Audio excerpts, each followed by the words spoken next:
Hoy domingo aquí en la sala de juntas, Daniel Cabrera, vamos a hablar, quiero hacer una explicación de cómo debemos de seguir combatiendo la corrupción, a pesar de la pandemia del COVID-19. Porque la corrupción, como lo he dicho en otras ocasiones, es la peste más funesta, lo que más ha dañado a México. Entonces, tenemos que seguir atendiendo la pandemia del COVID-19, pero no dejar de lado el que desterremos de México la corrupción. Vamos a resolver las dos cosas. Les diría que casi al mismo tiempo. Vamos a que se vaya apagando, se vaya bajando la pandemia del coronavirus que tanto daño nos está causando, tanto dolor, tanto sufrimiento para los que han perdido a familiares, y tenemos que seguir con las medidas que se están tomando, actuando con mucha responsabilidad para enfrentar esa pandemia. Y al mismo tiempo seguir combatiendo la corrupción, la peste de la corrupción. Hay quienes no han asimilado, no han internalizado el daño que causa la corrupción a México. Yo desde hace muchos años he sostenido que es el principal problema de nuestro país. Es lo que más ha dañado, es lo que ha dado al traste con todo. Es la causa principal de la desigualdad social, de la desigualdad económica. Por la corrupción hay pobreza, por la corrupción hay esta monstruosa desigualdad económica y social que estamos padeciendo. Por la corrupción se desató la inseguridad y la violencia. De modo que, sin dejar de atender la pandemia y otros problemas, tenemos que seguir en el combate a la corrupción, a los dos tipos de corrupción, a la corrupción del gobierno y de la asociación delictuosa que se hace con empresas, con los llamados hombres de negocios, la delincuencia de cuello blanco, y también la corrupción que se promueve para alentar a la delincuencia organizada. Delincuencia de cuello blanco y delincuencia organizada. En el caso de la delincuencia de cuello blanco hay dos asuntos relevantes en estos días. El caso del señor Lozoya, que fue director de Pemex, que está como testigo colaborador y va a informar de cómo se entregaron sobornos para comprar la planta de fertilizantes a Altos Hornos de México. Se le compró esta planta, el gobierno le compró esta planta. Decía yo hace unos días que cuando les conviene son privatizadores y también cuando les conviene son estatistas, o sea, cambian de chaqueta. La verdad que lo que son, podríamos decir, son unos reverendos corruptos. Entonces, compran esta planta que estaba convertida en chatarra, pagan más de $200 millones de sobreprecio. Esto se lleva a cabo en el gobierno anterior. Pero también este señor Lozoya tiene que ver con la entrega de contratos a Odebrecht. Esto se dio en el gobierno de Felipe Calderón. Les entregaron contratos también muy buenos, contratos jugosos para Odebrecht, contratos leoninos, es decir, donde el particular saca provecho y pierde la hacienda pública, pierde la nación. En este caso se construyó una planta de etileno en Coatzacoalcos, les dieron el permiso, pero no solo eso, les vendieron gas de Pemex a 30% menos de su valor, y además, si Pemex no entrega el gas puntualmente, tiene que pagarles multas. Imagínense ese tipo de convenios, ese tipo de contratos, subsidios. Por eso hablo de que son muy hipócritas, porque cuando se instauró el neoliberalismo se satanizó los subsidios, se dejó sin apoyo al campo precisamente porque no había que dar subsidios, cuando en otros países los productores reciben subsidios de sus gobiernos, pero aquí dijeron no al subsidio. Sin embargo, en este caso y en otros, pues entregaron subsidio. El caso más emblemático de subsidio es el del FOBAPROA, el de convertir las deudas privadas de unos cuantos en deuda pública. Imagínense el subsidio que se le da a un grupo, a una minoría. Bueno, en el caso de esta planta de Odebrecht se da ese subsidio, pero no solo eso, se les permite que reciban crédito de la banca de desarrollo, Nacional Financiera, el Banco de Comercio Exterior, que son bancos públicos, le entregan créditos a Odebrecht. A cambio, los de Odebrecht entregan soborno a funcionarios. Todo esto al amparo del poder público. Llegaron a hacer una reunión del Consejo de Administración de Odebrecht en Los Pinos, con la presencia de Felipe Calderón. Bueno, eso está ahora ventilándose porque uno de los actores principales, el señor Lozoya, para que se le bajen las penas, que se le quiten penas, castigos, está dispuesto a hablar.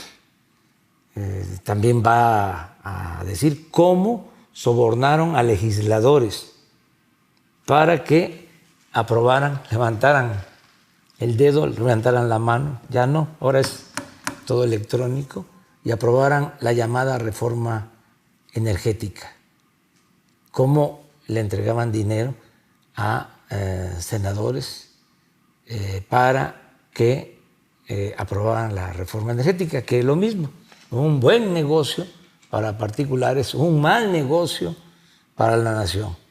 Menos producción petrolera, menos generación de energía eléctrica, aumento en los precios de las gasolinas, aumento en los precios de la energía eléctrica y canasteo para los particulares.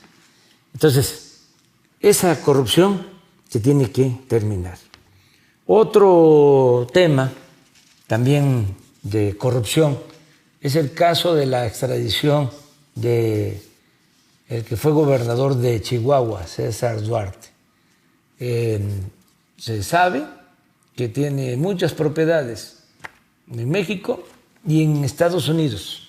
Este es un asunto también importante porque el dinero pues se sustrae de la hacienda pública, sea presupuesto estatal o federal. El presupuesto es dinero del pueblo. Entonces, estos bienes que se adquieren con corrupción deben de regresar a la hacienda pública, deben de regresar al pueblo. Nosotros vamos a solicitar a Estados Unidos, ya lo estamos haciendo, que se recuperen bienes mal habidos, bienes que pertenecen a México. En este caso, lo mismo, ¿no? Negocios de todo tipo. Quedó endeudado el estado de Chihuahua.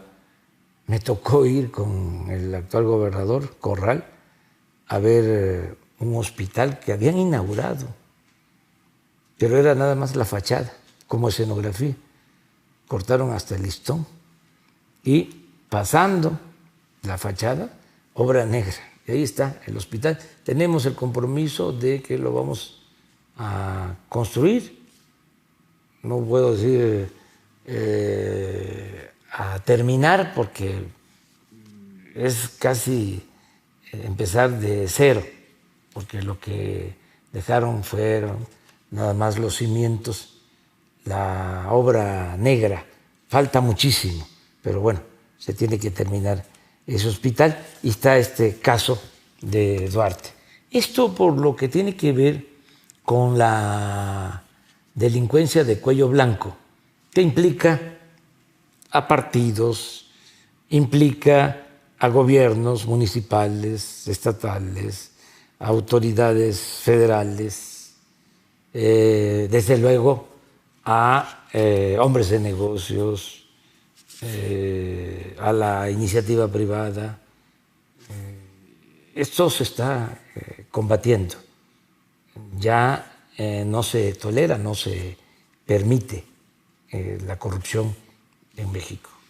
Y por otro lado está el caso de la delincuencia organizada, de cómo para que existan estos grupos, los carteles que se dedican al narcotráfico y a cometer otros ilícitos, pues se da el contubernio con las autoridades. No había frontera, no había una línea divisoria.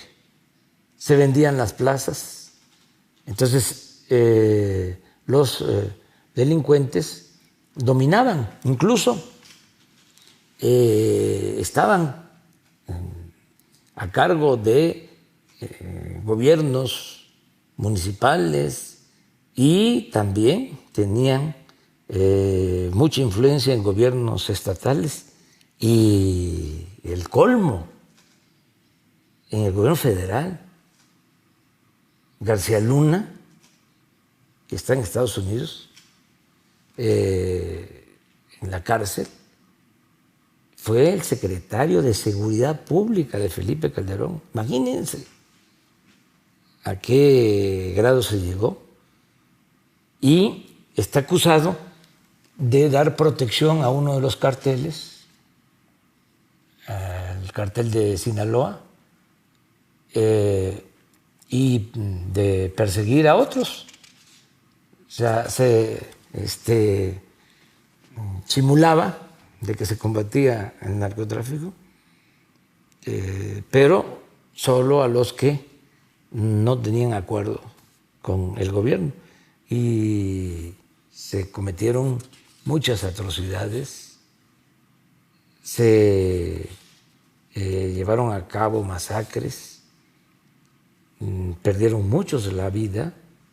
Entonces, muchos crímenes cometidos al amparo del poder público, a la sombra del poder público, con impunidad.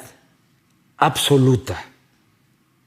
Hace 2 días, el mismo juez que está juzgando a García Luna, que fue el que juzgó al Chapo Guzmán, da a conocer de 2 órdenes de presentación para 2 colaboradores cercanos a García Luna. Resulta que Luis Cárdenas Palomino y Ramón Pequeño García fueron premiados en el gobierno de Calderón como los mejores policías de México. O sea, fueron ejemplo. Y por último, bueno, está el caso reciente. Hoy en la madrugada se detuvo a Antonio Yepes Ortiz, el jefe del cartel de Santa Rosa de Lima, en Guanajuato.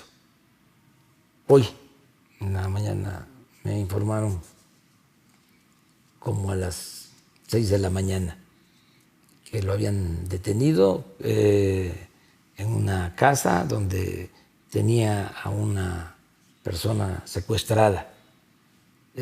¿Cómo fue que creció tanto este cartel? Al grado de que Guanajuato se convirtió en el estado más violento del país. Tiene el 15% de los homicidios que se cometen en todo el país, 15% en Guanajuato.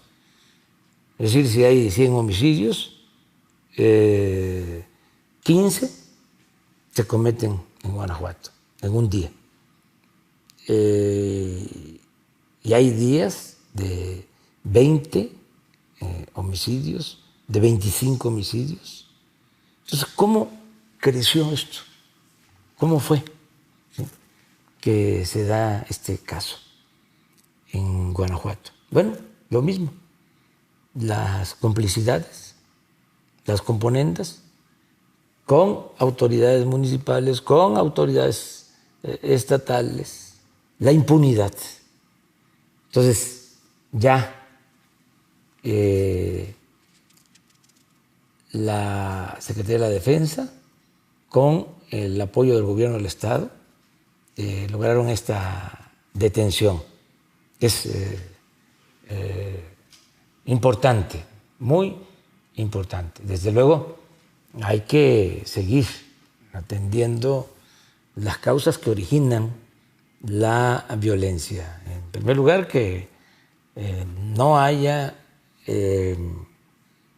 pobreza, que los jóvenes sean atendidos, no darle la espalda a los jóvenes para que no los enganchen y no se los lleven los delincuentes. En segundo lugar, que no haya corrupción y que no haya impunidad, que la autoridad no proteja a la delincuencia y que se acabe aquello de que se engaña persiguiendo a una banda y protegiendo a otra.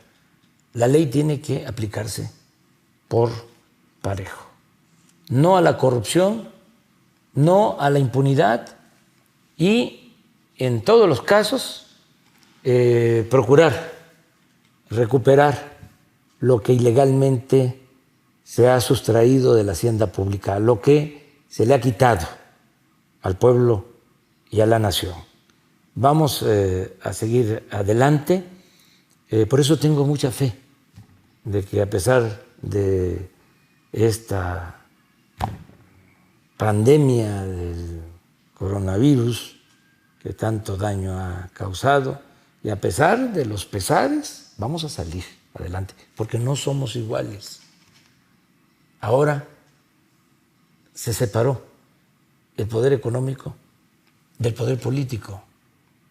El gobierno ya no está secuestrado, no está al servicio de un grupo, no está al servicio de la delincuencia de cuello blanco, ni al servicio de la delincuencia organizada. El gobierno representa a todos, a ricos y a pobres, y el gobierno está comprometido a que haya justicia y que se acabe la corrupción.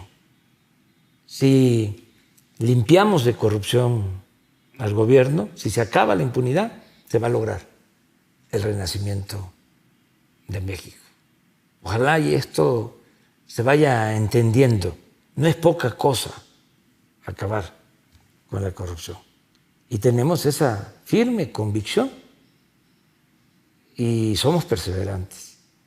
Se va a acabar la corrupción, se va a desterrar la corrupción y la impunidad. Y tenemos autoridad para hacerlo, autoridad moral y autoridad política. Y afortunadamente contamos con el respaldo de la mayoría de la gente. Muchas gracias por la confianza y vamos adelante, no perdamos la fe. Ánimo.